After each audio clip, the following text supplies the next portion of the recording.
Rabbi, did you sign on in two places?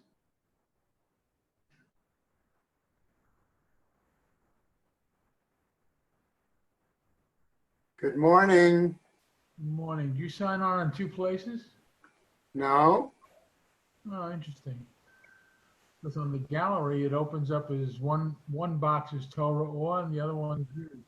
right. That's the new format that they did. You go in through the synagogue website, Oh, that's why. Okay. okay? And as a result, they only host, and then they switch it over and make whoever is the teacher the co-host, I see it. I see it now. Okay. okay? We're all set. I see Erwin's here. I see Bob. Teddy's there. Harvey. Okay. All right, guys. Good morning. Good morning, everybody. Looks like we're ready to roll, okay? Bob, you all right there? Okay, you're muted, so I didn't hear you, but I see I your have to turn face. myself over on my side. Okay, all right. We should be on Mem Zion, Amud Aleph, starting with the second line on the Amud, okay? Mem Zion, Amud Aleph, Amar Rabbi Zera. Okay, remember now we're dealing with the topic of muktzah. And just a quick review as we get back in, we saw that there were two different bases for muktzah. One was the basis of mius, where we said something was disgusting, okay? And therefore it was set aside not to be used. And the other was for a purpose of a mitzvah, okay? For example, that's where we get the concept of lamps prohibited because they've been set aside for the use of the mitzvah of shedding light for Oneg Shabbat. Okay? Now, if that's the case, when we say it's muktzah, it should not be handled, okay? Or carried on Yom Tov, or Shabbat for that matter. And so as we now continue on Mem Zion Amud Aleph, second line, okay, we're going to pick up with a situation, okay, that reinforces our discussion from yesterday, where we tried to determine what Rabbi Yochanan's position was. Okay? We were under the impression, okay, that Rabbi Yochanan held, apparently, like Rabbi Shimon, where there was no concept of muktzah, except in unique situations like moving a lit lamp, okay? Or we saw another example where Rabbi Yochanan had said that Rabbi Shimon held that somebody who was drying fruit, be it grapes or figs, on their roof could very well remove their mind, forget about them, and therefore they were not mukhan, they were not ready to be used for Shabbat or the holiday. Okay? So we're going to get now to other examples which perhaps tie in either to help clarify Rabbi Yochanan or raise other questions, okay? So as we pick up Mem Zion Amud Aleph, second line from the top. Amar Rabbi Zera, says Rabbi Zera, Amar Rav Asi, Amar Rabbi Yochanan. Okay, so say again, Amar Rabbi Chanina, Amar Rabbi Romnus. Okay, the new Romanus as others, right? Li Hitir Rabbi, the Taltel Machte Ba'afra. Okay, that Rabbi actually, he said that Rebbe actually permitted me to handle a pan with ashes. Now, on the one hand, ashes, we would have thought, clearly, right, is prohibited, okay? On the other hand, because it's a pan, right, maybe that was why it was permitted. Amale Rabbi Zera le Rabbi Asi, mi amar Rabbi Yochanan hachi. Did Rabbi Yochanan really permit saying that it was permitted? Okay, because we've got another Mishnah. V'hatnan, wasn't it taught in another Mishnah? Notel Adam beno v'ha'evan biyado. A person may carry his child, even though the child is holding on to a stone. O kalkala v'ha'evan betocha. Or may carry a basket, okay, with a stone inside the basket, right? That's permitted, okay? Is it permitted? The question. Va'amar Rabba bar bar Chana, Amar Rabbi Yochanan. And Rabba bar bar Chana says in the name of Rabbi Yochanan, the following, okay? Bekalkala malaya perot askinan. That in that case, we're dealing not with a basket only holding the stone, but there was fruit inside the basket. And in addition, there was a stone. And so it would apply that because the fruit is there, all right, it's permissible to carry it. Tama de itbe pere. Okay, that would seem to imply because it has fruit inside it, right? Ha, lithle pere lo. It would imply then that if it doesn't contain fruit, it's not the case, right? And that it shouldn't be handled, okay? And likewise, of course, that even though the pan of ashes shouldn't have been handled either. Now, here's a response. Lo ishtomem kisha chada. Okay, he was astonished for a moment, using a pasuk from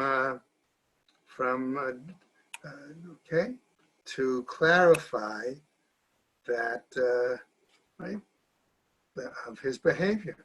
Va'amar hacha nami de'it ba karti. Okay, maybe we would say that here too, there was something else inside the pan of ashes. Namely, there was still some kartin, some spices, frankincense, for example. And therefore, that's why he was given permission to carry it. Amar Abaye. So Abaye responds as follows. Kartin be Rebbe michashive was the grains of pieces of frankincense, of spice, so significant, of such value in Rebbe's house that it should be permitted. And if you want to tell me an answer, chazu la'aniyim, that these fragments, these grains of frankincense were suitable for poor people, right? Vahatanya, okay? Aren't we taught elsewhere in a Braita? Big day aniyim la'aniyim, big day ashirim la'ashirim. Garments, clothes for the poor are for the poor, and clothes for the rich are for the rich. Aval da'aniyim la'ashirim lo. But garments for the poor that are being used by the rich are not fit, okay? It's not acceptable. They don't really rank as garments for a rich person. Ella Amar Abaye, but Abaye responds, Midi dahava agraf shalrei. No, he said, perhaps what we're talking about here is that because of the odor of the ashes and the frankincense in the pan, that's why it was moved, because it's similar to a chamber pot full of feces. Amar Rava. So Rava, therefore, responds to Abaye's statement. Shtei tshuvot b'davar. There are two arguments against what you're suggesting, he says. Chada, graf shel re'i ma'is. On the one hand, a chamber pot full of feces is repulsive. And remember, we've seen that one perspective of saying that something is to be set aside is muktzah, is mius. Okay, v'hai lo mius. But a pan of ashes would not be repulsive. Okay, so that would make it different. Second, va'od, and furthermore, graf shel rei megle, a chamber pot of feces is uncovered, right? V'hai michse, but a pan of ashes with incense, which was used basically as a way of deodorizing the household, the area, okay, was covered. Ela Amar Rava, says Rava, Ki Havinen Be Rav Nachman, when we were in the home of Rav Nachman, okay, Hava Metaltalinan Kenuna Agav Kitma. He permitted us to move a coal pan, a brazier, okay, all right, that was full of ashes, all right. Afalgav deika ale shivrei eitzim, even though there were some small broken pieces of wood lying inside it, right? Right? Because in that situation, okay, that we're moving the utensil, and the contents were secondary. Meitive. But wait a second, says the Gemara. We'll challenge this. V'shavin she'im yesh ba shivrei ptila she'asur l'taltel. But everybody is in agreement, okay, that if it contains some pieces of a wick, okay, it's forbidden to be handled. Amar Abaye begalila shanu. Says Abaye, that was taught primarily in the Galilee. Namely, we understand that since, according to one explanation, the abundance of oil in the Galilee, the residue, any leftover oil, was of no value. Okay, and therefore, that one would prohibit the handling of a pan that still had a wick. According to another explanation, in the Galilee we find that there was a tendency to be more machmir, more stringent. Why?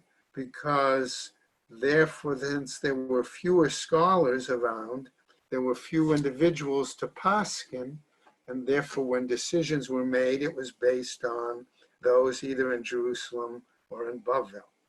Okay, let's go on. With a new example.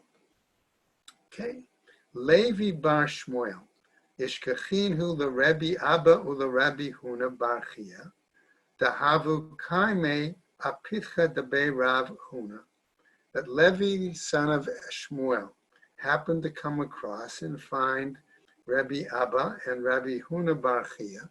He found them at the door of Rabbi Huna's house, cottage, whatever.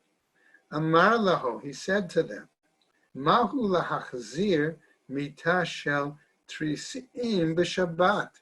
What about being able to return, in other words, to move around the frame, okay, what we might call a weaver's collapsible loom on Shabbos?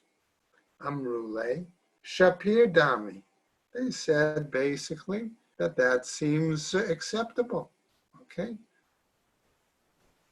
Ata lekame de Rav Yehuda, okay? Levi bar Shmuel then came before Rabbi Yehuda. Amar ha, okay? Rav Shmuel, the Amre Travayu. Okay, this was the answer he gave him. Hamachzir mita shel trisim b'Shabbat chayav chatat. That one who, on the other hand, reassembles this weaver's frame, okay, this collapsible loom on Shabbat, has committed an inappropriate act, and therefore is chayav. He has to bring a chatas if it's done as a result of shogeg. Okay, Meitive. So now we have another objection raised. Hamachzir kana menorah b'Shabbat. What about this case now? Okay, where we say that one has a candelabra, okay, and he puts back one of the branches of the candelabra on Shabbat. Chayev chatat. Here too, we say he is susceptible to having to bring a sin offering. Or let's take another example. Kanes sayadin, okay, or the pole of a plasterer or a whitewasher who uses lime. Lo yachzir, you can't put that together. Ve'im hichzir, and if he did put it together, patur aval asur, okay, that he's exempt, but it's really forbidden to do so. Okay. Rabbi Simai Omer. Rabbi Simai gives another example. Okay, let's say you have this instrument, which is a Roman curved horn. Okay, Keren Agula. If you put together the parts of this horn, okay, on Shabbat, Chayav, he's obligated. He has to bring a chatas. Keren Pshuta, a straight horn, however, right? Patur, he's exempt.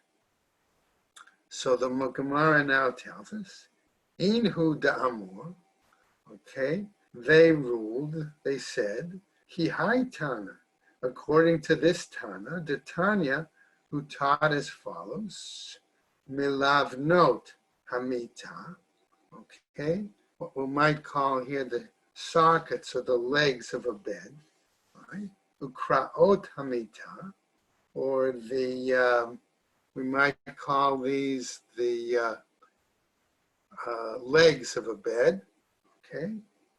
V'levachim shel sekivas, okay? Or the, in this case, we'll call it the wooden notches that help an archer form his crossbow, okay? In these cases, lo yachzir, one is not supposed to put them back together. Ve'im hichzir patur. But if he did put them back together, these things, sockets of beds, legs of beds, the wooden stands, wooden holders for the crossbow of the archers, okay, right? Hichzir patur, aval asur, as we go on the top, okay, but that's forbidden. Okay, and therefore it also we find the right to telling us v'lo yitaka, and he shouldn't tighten it. Ve'im taka, and if he tightened it, chayav chatat, he is obligated to bring a chatas offering. Rabbi Shimon ben Gamliel omer im haya rafui mutar. Okay, so if he didn't tighten it forcefully, but only tightened it loosely, it's permitted. Going on now. Rabbi, right? Rabbi Rav Chama, okay? In Rav Chama's home, Hava Mita Galal Mita. He had a folding or collapsible bed, okay? Sounds like, right? Hava Mahadrela Biyomatava. And he used to operate it, so to speak, okay? They would set it up on holidays. Amar lehahu midarabanan l'Rabba, and one of the rabbis then said to Rabba, "Mai datech binyan min hatzadhu?" Do we say that this is considered binyan min hatzad? Okay, which we might translate building from the side, okay, directly, but in reality it means put together in a non-professional way or in an unusual way, so that it's somewhat standing, but it's loosely fitted. Okay? Nehi de isura de araita, leka, all right? Since, shall we say that since there is no Torah prohibition, Isur de Rabbanan Miha'ika, a rabbinic prohibition, does it still exist? Amarle, he said to them, Ana Karabi Shimon Svirale, says, I hold like Rabbi Shimon ben Gamliel, his opinion, the Amar im haya rafui mutar, that if it was only put together loosely, it is permitted. Okay, going on to the new Mishnah. Okay, notnim kli tachat haner. Okay, lekabel mitzotzot. We had this Mishnah referred to earlier, right? Where it tells us that we can put some sort of utensil or a vessel underneath the lamp in order to collect any or catch any sparks. V'lo yitain letocho mayim mipnei shehu mechaba. But we're not permitted to put any water into this vessel or utensil because it would extinguish those sparks. Going now to the Gemara. Okay, so we said, remember, that there were two reasons for muktzah. Number one, simply mius. The other, that it was set aside for a particular purpose. And once it's been set aside, okay, for use on Yom Tov or Shabbat, it cannot be used for another aspect. So this is the second element that's coming up here. Vaha, okay, and here in this case regarding this vessel or utensil, kimevatel kli mehechano. Aren't we saying then that you're nullifying it from its being prepared for its proper use on the Yom Tov or Shabbat? Amar Rav Huna berei de Rav Yoshua, and therefore, by the way, of course, it should be muktzah. Okay, it says Rav Huna, right, in the name of Rabbi Yoshua. Okay, nitzotzot ein bohem mamash, that the sparks are really intangible. They're nothing. Okay, and therefore it's not an issue. Going on. V'lo yitain l'tocho mayim mipnei shehu mechaba. And therefore our Mishnah then said not to put water in because it extinguished them. Lema, says the Gemara, shall we say Tnan Stama Karabi Yossi, that a Stam Mishnah like this, okay, has been taught by Rabbi Yossi, in the view of Rabbi Yossi. The Amar who says in another case, Gorem Lekibui Asur, who teaches, right, that if something causes an item to be extinguished, it's forbidden. Okay, and that is even if one doesn't directly extinguish it, right? V'tispara, okay? Is it really acceptable to think that that's logical? Imur the Amar Rabbi Yossi b'Shabbat, okay? Shall we say then that Rabbi Yossi implied this to Shabbat itself, right? Be'erev Shabbat mi amar, but did he say this applying to a vessel that was put under the lamp before Shabbat started? V'chitema hachanami b'Shabbat. And if you want to say that this also deals with putting the vessel under the lamp on Shabbat, okay, right? V'hatanya. But it's taught in the Braita, notnim kli tachat haner lekabel mitzotzot b'Shabbat. Okay, that a vessel may be placed under a lamp on the Sabbath to catch the sparks. Okay, ve'ein sarich lomar be'erev Shabbat, and you certainly don't have to say that it comes regarding the eve of Shabbat. V'lo yitem letocho mayim mipnei shehu mechaba me'erev Shabbat, but you can't still, says the Braita, put water in the vessel even before Shabbat because it will extinguish the sparks. Ve'ein sarich lomar b'Shabbat, And you certainly can say, doesn't have to say that that is all the more so in regarding Shabbat. Ela Amar Rav Ashi, but rather Rav Ashi gives a slightly different explanation. Afilu Tema Rabbanan. You can say that this is even according to the rabbis and not just according to Rabbi Yossi. Why? Shani Hacha Mepnei Shemikarev et Kibuyav. Why? Because it brings it closer to causing the lamp to be extinguished. By pouring the water in the vessel, even though it's a preventative, so to speak, measure, it's forbidden even on the eve of Shabbat, certainly then that indirect extinguishing, okay, is going to cause one to be over and cannot be done. Hadran alach kira. And so we finish this Perek Shlishi of Shabbos. Okay, let's get to our new Perek, all right, our new topic.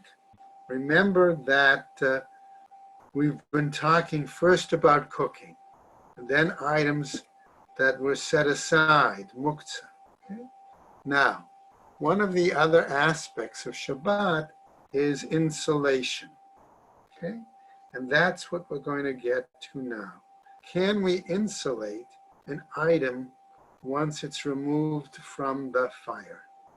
The question is going to be, what materials can be used for insulation? Because we're concerned lest certain materials actually increase the heat, right? Rather than simply insulate. And in doing so, would that be considered further cooking of the items? So let's see now, starting with our new Mishnah, okay, as we're in the middle of Mem Zayin Amud Beis. B'met tomnin, with what are we permitted to insulate? Okay, B'u'ma en tomnin, and what are we permitted not, by which not to insulate? Okay, so the first statement, ein tomnin lo begefet. Okay, we are not permitted, says the Mishnah, to insulate with the residue of any produce, okay, that had its oil removed from it. Okay, all right, because that plain produce, okay, is going then to cause the item that we're insulating to have increased heat. Right? Okay. Velo bezevel, and we're not permitted to insulate it in any kind of peat or any kind of feces. Velo bemelach, and not in salt. Okay. Velo beseed, and not in lime, right? Velo bechol, and not in sand. Bein lachim, bein yaveshin. Whether these items are wet or whether these items are dry. Velo beteven, and not in straw. Velo bezagim, and not in grape skins. Velo bemochin, and not in soft pieces of cloth. Velo ba'asavim bisman shehen lachim, and not in grasses that at the time that they are moist.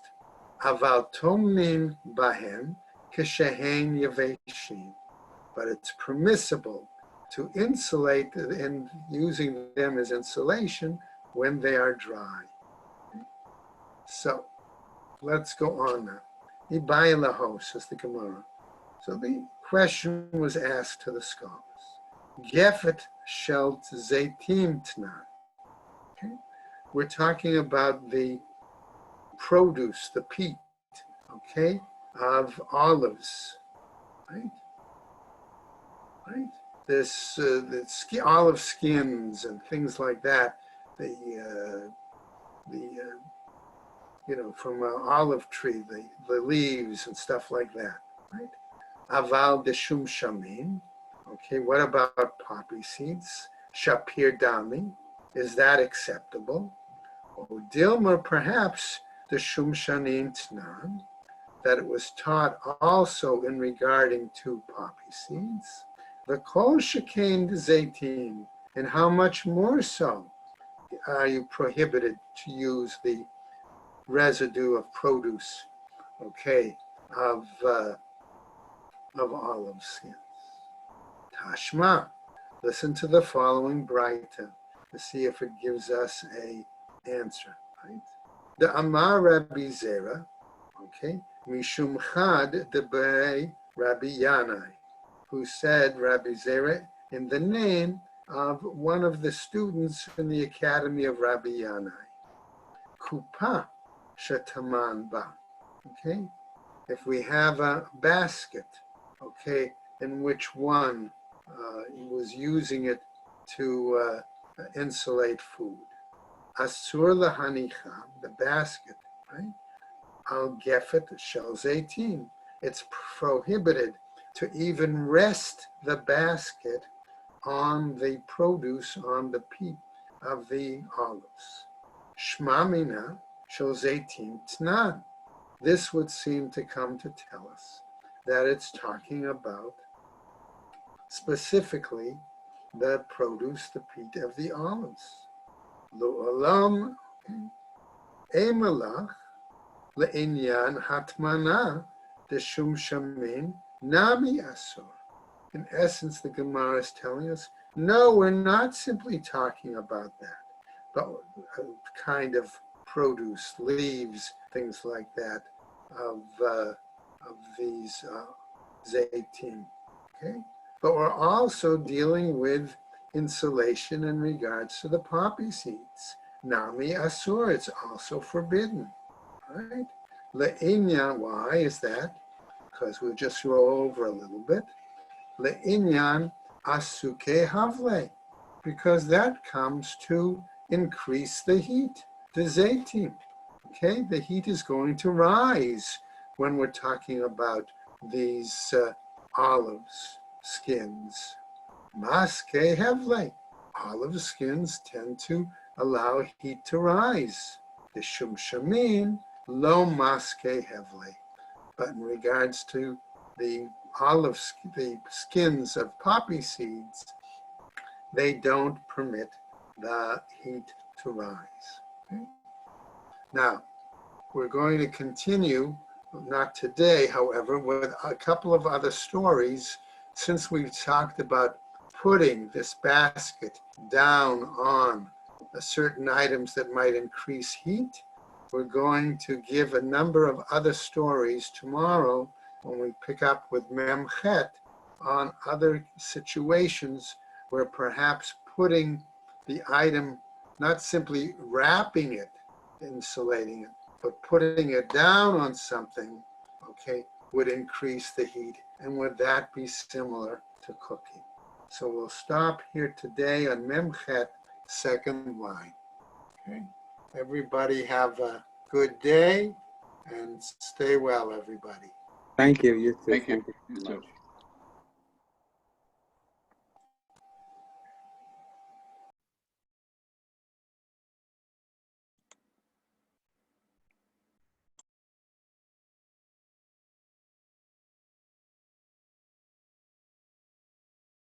Hey, bye, everybody. Bye-bye.